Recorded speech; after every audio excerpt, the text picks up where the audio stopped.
Welcome to the Salmon Runs YouTube. Enjoy the video.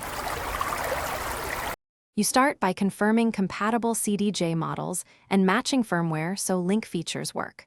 Once done, power the unit you intend to use as the master and connect players with Ethernet cables into a switch or daisy chain via Pro-DJ link.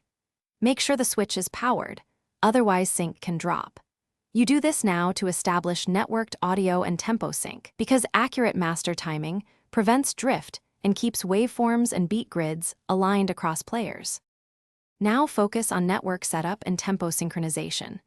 You should plug every Cdj and your laptop into the same gigabit switch and enable Pro-DJ link on each player.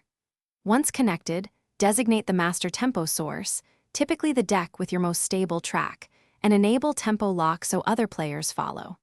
Then, open Recordbox or the player library and enable link export or library sharing. This lets all decks access the same playlists and waveform information, which keeps load. Finally, perform practical checks to complete the chain. You should verify master audio routing, confirm the mixer receives the master output and that queuing on headphones works. Test tempo sync, hot cues, and waveform consistency across decks. If decks fail to sync, first reboot the master Cdj and the switch, then try a different Ethernet cable. If issues persist, temporarily assign a different unit as master to isolate a faulty player. This sequence narrows the problem quickly, so you get back to mixing without delay. Thanks for watching. Consider subscribing if we helped you.